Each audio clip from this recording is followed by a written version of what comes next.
Hello students, this is our second topic of this chapter rural development. पहला topic है the government. इससे पहले हम इंस्टीट्यूशनल सोर्सेज के 4 पॉइंट्स पढ़ चुके थे। अब हम फिफ्थ पॉइंट पढ़ रहे हैं द गवर्नमेंट इंस्टीट्यूशनल सोर्सेज का fifth point the government, page number 6.5। The government loan provided by government is known as taccavi loan. Loan जो कि गवर्नमेंट प्रोवाइड करती है उसे बोल जाता है टेकेवी लोन्स। और वो कब दिया जाता है? इमरजेंसी या डिस्ट्रेस के टाइम पे, जब कोई इमरजेंसी आ रही हो, जब कोई प्रॉब्लम्स आ रही हो रिलेटेड टू फैमाइंस एंड फ्लड्स, तब वो लोन दिया जाता है। और रेट ऑफ इंटरेस्ट जो चार्ज किया जाता है वो बहुत कम होता है, अराउंड 6%। नाउ देखते हैं हम नेक्स्ट इंस्टीट्यूशन कौन सा है। वो है NABARD, that is national bank for agriculture and rural development. Right. अगला जो इंस्टीट्यूशनल सोर्सेज में बैंक का आता है वो है national bank for agriculture and rural development. ये एक एपेक्स अथॉरिटी, एपेक्स मतलब हाईएस्ट अथॉरिटी है, जो क्या करती है, सारे फाइनेंशियल इंस्टीट्यूशन की वर्किंग को कोऑर्डिनेट करती है। मतलब सारे फाइनेंशियल इंस्टीट्यूशन जो है उनकी जो भी वर्किंग होती है उसको जोड़ती है और साथ साथ में रूरल क्रेडिट को बढ़ाने में हेल्पफुल होती है। Its objective is to promote health and strength of credit institution. ये क्या करती है? क्रेडिट इंस्टीट्यूशन को हेल्दी और प्रॉपरली वर्क करने में हेल्प करती है। एज वेल एज वो फाइनेंस भी प्रोवाइड करती है बहुत सारे क्रेडिट इंस्टीट्यूशन को। जब क्रेडिट इंस्टीट्यूशन के पास फाइनेंस अवेलेबल नहीं होता है तो NABARD provided finance to those institution. NABARD जो है वो फाइनेंशियल असिस्टेंस देती है नॉन फार्म सेक्टर को भी। फार्मिंग सेक्टर को तो देती है, मतलब एग्रीकल्चर सेक्टर को तो देती है। नाबार्ड जो है वो financial assistance non farm sector को भी देती है, जिससे कि पूरी तरीके से रूरल डेवलपमेंट हो सके और साथ साथ में रूरल स्पेशली जो बैकवर्ड एरियाज़ हैं उन वो भी प्रॉस्पर हो सके, स्पेशली जो बैकवर्ड एरियाज़ हैं वो भी ग्रो हो सके। नाउ नेक्स्ट वन आता है self help group bank linkage programme for micro finance. मतलब जिसको छोटे छोटे छोटे फाइनेंस चाहिए उनके लिए। तो एसएचजी जो है एक मेजर माइक्रो फाइनेंस प्रोग्राम है। माइक्रो मतलब जिसको छोटा लोन चाहिए उनके लिए प्रोग्राम है, जो कंट्री में कुछ सालों में ही स्टार्ट हुआ है। यहाँ फोकस किया जाता है रूरल पुअर के ऊपर जिनके पास कोई भी बैंक से मतलब आसपास बैंक से लोन लेने की सुविधा नहीं है, तो स्पेशली उन लोगों के ऊपर फोकस किया जाता है। इनका टारगेट ग्रुप होता है स्मॉल और marginal farmer, agriculture non agriculture labours, artisans. ये इनके टारगेटेड ग्रुप्स होते हैं। ऐसे चीज़ होती है, ऐसे चीज़ जो है वो स्मॉल प्रोपोर्शंस ऑफ पीपल को इनकरेज करती है कि आप थोड़ा थोड़ा कंट्रीब्यूशन करो हर मेंबर। इसमें क्या किया जाता है, हर मेंबर जो है थोड़ा थोड़ा रुपए कंट्रीब्यूट करते हैं, ठीक है। और फाइनली जो नीडी मेंबर्स होते हैं वो सारा इकट्ठा पैसा उस नीडी मेंबर को दे देते हैं बहुत रीजनेबल इंटरेस्ट पे। वो भी उनको पेमेंट दे देते हैं कि आप स्मॉल इंस्टॉलमेंट में उसको पे कर सकते हो। मार्च 2012 में अराउंड 43 लाख एसएचजीज जो हैं वो बन गए and they are contributing some amount. And at last जब सारा अमाउंट को मिक्स किया जाता है तो एक बहुत बड़ा अमाउंट हो जाता है। एसएचजीज जो है वो स्पेशली वुमेन्स को पावरफुल बनाती है और ऑल्सो उनकी जो बोरोइंग्स है वो सिर्फ कंजप्शन पर्पजेस के लिए भी है। बहुत कम पोर्शन है जो प्रोडक्टिव पर्पस के लिए यूज़ होता है। अदरवाइज जो छोटे अमाउंट में जिसको कंजप्शन पर्पसेस के लिए लोन चाहिए तो दे आर गिवन थ्रू एसएचजीज, जहाँ पे एसएचजीज में जो जो भी मेंबर्स हैं वो थोड़ा थोड़ा हर मंथ या हर वीक जो जो भी उन्होंने डिसाइड किया हो वो अमाउंट कंट्रीब्यूट करते हैं। फाइनली जब बड़ा अमाउंट हो जाता है तो जिसे भी लोन की रिक्वायरमेंट होती है उन्हें बहुत रीजनेबल रेट पे लोन प्रोवाइड कर दिया जाता है। नेक्स्ट हम देखते हैं critical appraisal of rural banking. तो जैसे जैसे बैंकिंग सिस्टम बढ़ा है इसका पॉजिटिव इफेक्ट जो है वो rural farming as well as non farming पे पड़ा है। इससे लोगों की इनकम बढ़ी है, एम्प्लॉयमेंट बढ़ा है। बट ग्रीन रिवॉल्यूशन के बाद से क्रेडिट फैसिलिटीज़ में फार्मर्स को बहुत लोन लेने में या उनकी रिक्वायरमेंट्स को पूरा करने में बहुत सारी प्रॉब्लम भी आई है। बफर स्टॉक लोगों ने क्रिएट किए हैं, फैमाइन्स आए हैं, तो इन सब चीज़ों के बीच में there are some problems in agriculture credit structure of the country. तो now we will discuss what are the problems faced by the rural banking. ठीक है, रूरल बैंकिंग जो है हमारे यहाँ का रूरल बैंक्स जो है वो क्या प्रॉब्लम्स फेस कर रहे हैं, that we will discuss now. पहला है इनसफिशिएंसी। इनसफिशिएंसी मतलब रूरल क्रेडिट जो अमाउंट वॉल्यूम है, मतलब जितना रूरल क्रेडिट अवेलेबल है हमारी कंट्री में वो बहुत इनसफिशिएंट है as compare to the demand. Demand ज़्यादा है, वहीं रूरल क्रेडिट जो अवेलेबल है वो बहुत कम है। इनएडिक्वेट कवरेज ऑफ इंस्टीट्यूशनल सोर्सेज मतलब जो इंस्टीट्यूशनल क्रेडिट अरेंजमेंट है उससे कुछ ही लोग कवर हो पा रहे हैं, पूरा इंटायर रूरल फार्मर्स जो हैं उन इंस्टीट्यूशनल सोर्सेज से कवर नहीं हो पा रहे हैं। मतलब सारे इंस्टीट्यूशनल सोर्सेज मतलब एज अ रिज़ल्ट लोगों को नहीं चाहते हुए भी नॉन इंस्टीट्यूशनल से क्रेडिट लेना पड़ ही रहा है। इनएडिक्वेट अमाउंट ऑफ सैंक्शन, जो इंस्टीट्यूशनल सोर्सेज एक फार्मर के लिए अमाउंट सैंक्शन करते हैं लोन का वो बहुत कम है। एज अ रिजल्ट फार्मर्स जो है अदर नॉन प्रोडक्टिव पर्पजेज़ के लिए भी वो यूज़ कर रहे हैं। Less attention to poor and marginal farmers, poor और मार्जिनल फार्मर्स के ऊपर लेस अटेंशन दिया जाता है और वेल टू डू फार्मर्स के ऊपर ज़्यादा अटेंडेंस दिया जाता है, क्योंकि उन इंस्टीट्यूशंस को पता है कि जो वेल टू डू फार्मर्स है, जो रिच फार्मर्स है वो ईजिली उनका लोन पे कर देंगे। वहीं स्मॉल और मार्जिनल फार्मर्स हो सकता है उनका लोन पे करे या ना करे, इस वजह से पुअर और मार्जिनल फार्मर्स पर लेस अटेंशन दिया जा रहा है, जो कि एक बहुत नेगेटिव पॉइंट है। जब क्योंकि बैंकिंग सेक्टर में सबसे ज़्यादा तो मेन एम यही है कि रूरल पुअर को टाइमली मैनर पे क्रेडिट मिल जाए।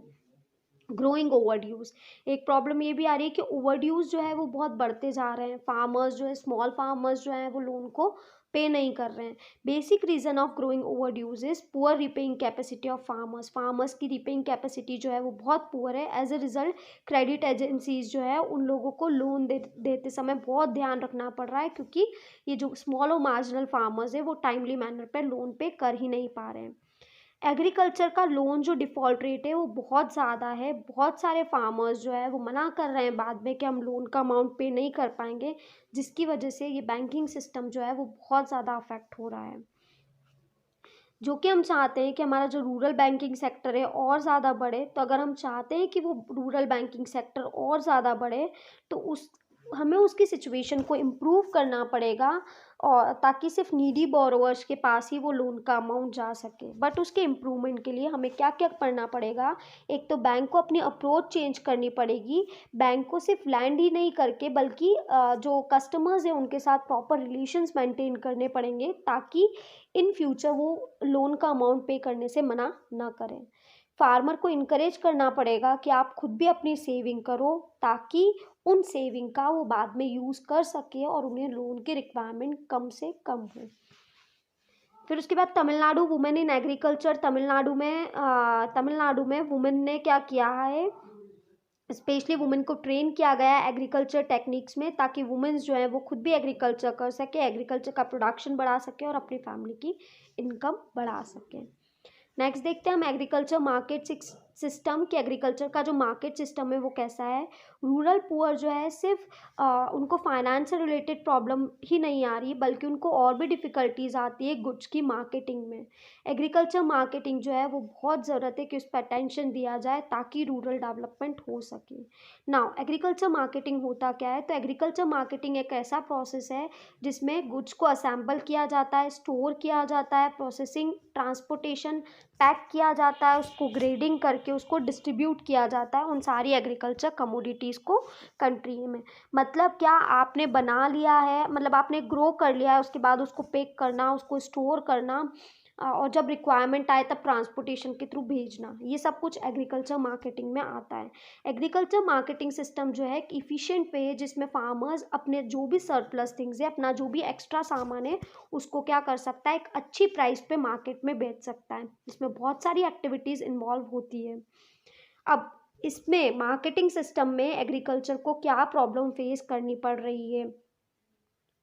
पहला है manipulation by big traders. Big traders जो है वो मैनिपुलेट कर रहे हैं। इंडिपेंडेंस के पहले फार्मर्स जो है उन लोगों को गलत वेइंग कर रहे थे। गलत वेइंग मतलब गलत वेट कर रहे थे, और उनके अकाउंट्स को मैनिपुलेट भी कर रहे थे बड़े ट्रेडर्स।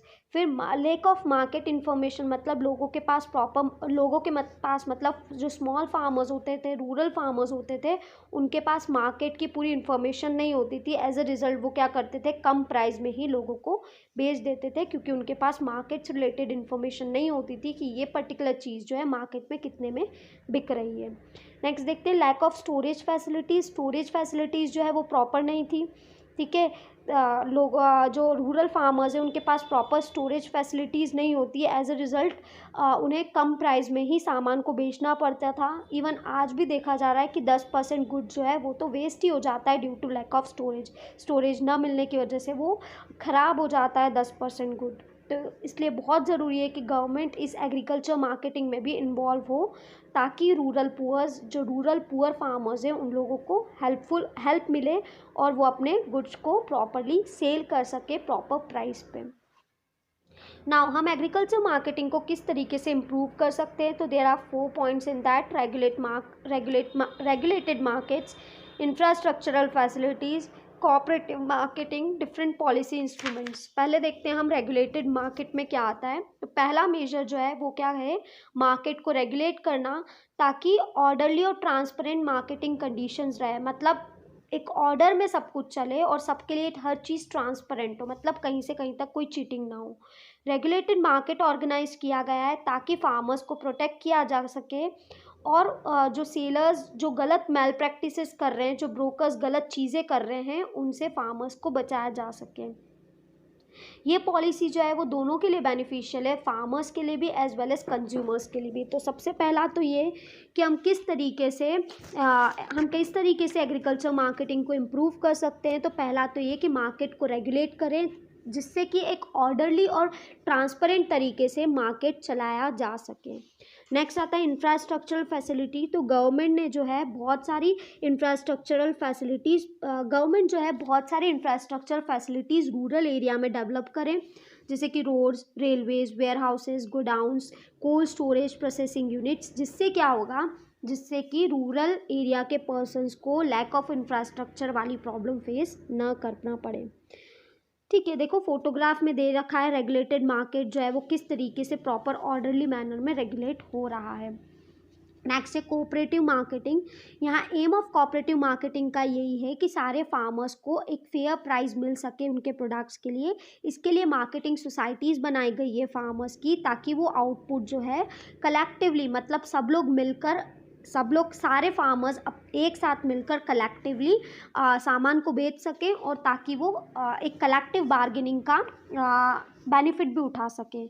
जैसे कि गुजरात में मिल्क कोऑपरेटिव है, तुम लोग नाम भी जानते होंगे, Amul is a milk cooperative society. उसमें क्या किया जा रहा है, बहुत सारे लोग जो मिल्क सप्लायर्स हैं उन्होंने कोऑपरेटिव बना ली, ताकि वो लोग एक अच्छे लेवल पे मिल्क को सेल कर सके और अच्छा प्रॉफिट अर्न कर सके। ये बहुत सक्सेसफुल भी रही है, जिसमें सोशल और इकोनॉमिक कंडीशन जो है गुजरात की बहुत ज़्यादा इम्प्रूव हुई है। Cooperative have received a setback during the recent pass, but cooperative ने कुछ सेटबैक रिसीव किए रिसेंट पास में।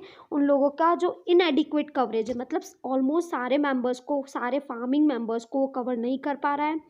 जो मार्केटिंग और प्रोसेसिंग कोऑपरेटिव्स में लिंक है वो लिंक प्रॉपर नहीं हो पा रही है, और इनएफिशिएंट फाइनेंशियल मैनेजमेंट, मतलब फाइनेंस का जो मैनेजमेंट होना चाहिए प्रॉपरली मैनेजमेंट नहीं हो पा रहा है। Now different policy instruments, government ने फार्मर्स को प्रोटेक्ट करने के लिए गवर्नमेंट ने बहुत सारी पॉलिसीज़ ऑर्गेनाइज की, जैसे minimum support prices, maintenance of buffer stock, public distribution system etcetera. पहले हम देखते हैं मिनिमम सपोर्ट प्राइसेस। तो to safeguard the interest of farmers के इंटरेस्ट को सेफगार्ड करने के लिए गवर्नमेंट ने मिनिमम सपोर्ट प्राइस फिक्स की है एग्रीकल्चर प्रोडक्ट्स की। वीट, राइस, मेज़, कॉटन, मतलब कि एटलीस्ट हर जने को इतना प्राइस तो उनके क्रॉप के लिए मिलेगा ही। ठीक है, ये प्राइस जो है उसे ऑफर प्राइस बोला जाता है, जो government is willing to buy any amount of grains from the farmers, जिसमें इस मिनिमम सपोर्ट प्राइसेस पे गवर्नमेंट इस मिनिमम प्राइस पे किसी भी फार्मर से खरीद सकती है। और एटलीस्ट फार्मर्स को भी बता दिया जाता है कि एटलीस्ट इतना तो आपको जहाँ भी सेल करोगे मिलेगा ही। मेंटेनेंस ऑफ बफर स्टॉक मतलब स्टोरेज वाला, कि बहुत सारा स्टॉक बना लेना। तो फूड कॉर्पोरेशन ऑफ इंडिया जो है वो क्या करती है, वीट और राइस जो है प्राइजेज में फार्मर से खरीदती है और एक बफर स्टॉक क्रिएट करती है, मतलब स्टोर करती है बहुत सारा स्टॉक, और बफर स्टॉक क्रिएट करके in the years of surplus production is used under shortages, और बफर स्टॉक रखा जाता है और जब भी शॉर्टेज होता है वो बफर स्टॉक जो है लोगों में सप्लाई करती है, जिससे क्या होता है कि जो प्राइजेज है उसमें रेगुलरिटी बना रहे। ऐसा ना हो कि शॉर्टेज आ जाए तो प्राइजेस बहुत ज़्यादा हाई हो जाए जिस वजह से लोगों को बहुत प्रॉब्लम फेस करना पड़े। तो बफर स्टॉक क्रिएट किया जाता है ताकि शॉर्टेज से बचा जा सके और प्राइस में स्टेबिलिटी आ सके। नेक्स्ट आता है public distribution system. Public distribution system is kind of ration shop जो गवर्नमेंट के अंडर में ऑपरेट होती है, जिसमें व्हीट, राइस और ये जो है बहुत कम प्राइस में पुअर पीपल्स को दिया जाता है, स्पेशली बिलो पॉवर्टी लाइन लोगों को। पब्लिक डिस्ट्रीब्यूशन सिस्टम जो है वो एक नेटवर्क से ऑपरेट होती है, राशन शॉप से, फेयर प्राइस शॉप से। ये क्या करती है, इस फेयर प्राइस शॉप में जो एसेंशियल कमोडिटीज़ है जैसे व्हीट, राइस, केरोसिन, वो बहुत कम मार्केट प्राइस से भी बहुत कम प्राइस में सेल किया जाता है राशन शॉप पे, specially to the persons who are below poverty line, specially उन पर्सन्स के लिए जो कि बिलो पॉवर्टी लाइन है। लास्ट हम कंक्लूजन देख लेते हैं। एग्रीकल्चर मार्केटिंग जो है अभी भी बहुत दूर है, मतलब अभी भी हम बहुत दूर तक तो आ गए हैं, एग्रीकल्चर मार्केटिंग बहुत हद तक तो इम्प्रूव हो गया है। स्टिल बहुत ज़रूरत है कि गवर्नमेंट पूरी तरीके से इंटरवेंशन हो, गवर्नमेंट का पूरी तरीके से इन्वॉल्वमेंट हो। एग्रीकल्चर मार्केट जो है अभी भी प्राइवेट ट्रेडर्स जैसे कि money landers, rural political leaders, big merchants और रिच फार्मर्स ही ऑपरेट कर रहे हैं। आज भी जो एग्रीकल्चर प्रोडक्ट्स जो कि गवर्नमेंट एजेंसी हैंडल कर रही है, जो कंज्यूमर कोऑपरेटिव्स हैंडल कर रही है, वो जस्ट 10% है, बाकी रेस्ट आज भी प्राइवेट सेक्टर के कंट्रोल में ही है।